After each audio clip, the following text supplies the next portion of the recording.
In the blazing sun, exhausted from hunger and thirst, the prophetess was walking along her path when she noticed some people sitting on the side of the road. They were men, but dressed in women's clothing. The prophetess kept watching them.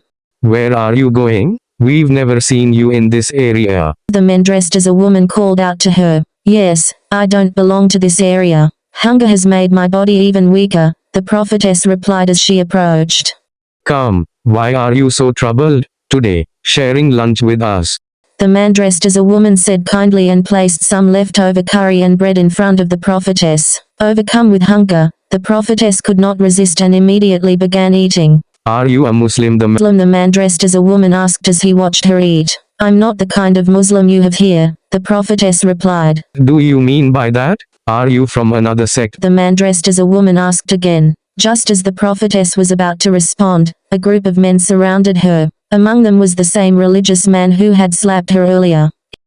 If I had my way, I would have killed you right there for disrespecting the prophet. But you are a woman, so first fulfill your duties as a woman, and then we'll kill you. The religious man warned the prophetess. Seeing the anger in the men dressed as women quietly left the scene. Believe me, I am not being disrespectful. But what these clerics are teaching, having 4 marriages, marrying a 7-year-old girl, beating women, or enforcing the veil, our prophet never commanded such things, the prophetess tried to explain. That's blasphemy. Anyone who speaks against the words of our prophet cannot be a Muslim. We must get rid of this girl quickly, or she will spread chaos. One of the men said angrily to the religious man at that moment. The third man among them ripped the prophetess's clothes. On the roadside, the religious man and another man were holding the prophetess tightly. Now we'll make you feel what it means to be a woman, and then your madness will be cured. The religious man said as he began removing his shirt. You're doing something wrong. You have no idea what's going to happen to you, the prophetess warned, staring directly at him. Hearing this, the third man stopped. So, you claim that you're the same prophet who came 1500 years ago.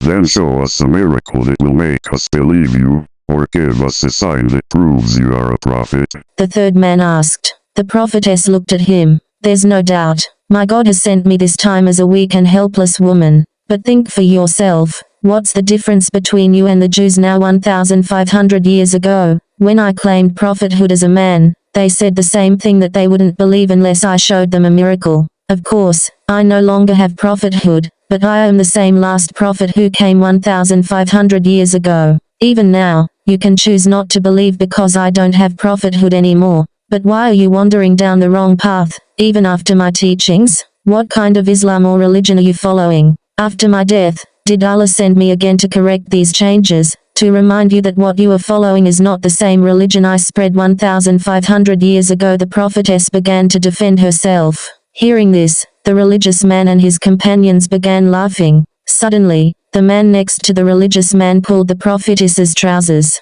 As this evil act was taking place, a dark cloud began to approach the area, and the scorching heat was replaced by a pleasant shade. The third man, who had been trying to understand the prophetess, stopped and looked up at the sky. The religious man was still holding the prophetess tightly, his full attention on her. Suddenly, a dangerous bolt of lightning struck the sky, causing the religious man to realize that something was wrong. He looked around and was shocked to find that his companions disappeared. He was left standing on the roadside, still gripping the prophetess. Another bolt of lightning struck, making him feel that something terrible was about to happen. The religious man looked at the prophetess one last time, who was staring at him. Realizing he was unarmed and alone, the religious man fled. After the religious man left, the prophetess, weakened by exhaustion and hunger, collapsed unconscious on the roadside. A short while later, the prophetess regained consciousness.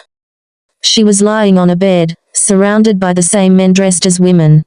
Look, she's awake. The men dressed as a woman exclaimed as soon as the prophetess opened her eyes. We saw what happened on that roadside. Another man dressed as a woman said. Are you really the Prophet Muhammad who came 1,500 years ago? One of them asked. Can I have some water? The prophetess asked, trying to compose herself. Yes, here you go. One of the men dressed as a woman quickly brought her water.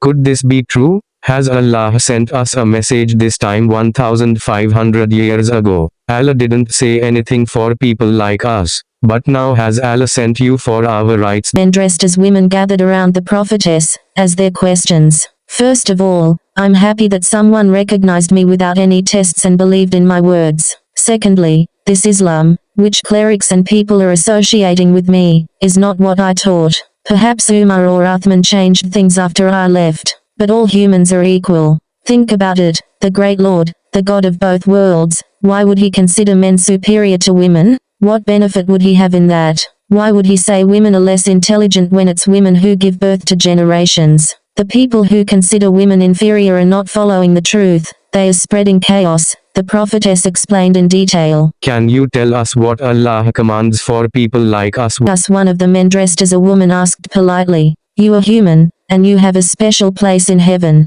You will not be held accountable, you are innocent, and this religion is yours. Pray, know Allah is great. It's not just men who are responsible for running this religion. You have every right, and Allah cares deeply about your happiness, the prophetess replied. O Prophet, we know you no longer have prophethood, but we still believe in you and bear witness that you are indeed Allah's true prophet. One of the men dressed as a woman said. As soon as these words were spoken, the sound of commotion began coming from outside. Hearing the noise, the prophetess and the men dressed as women became alert.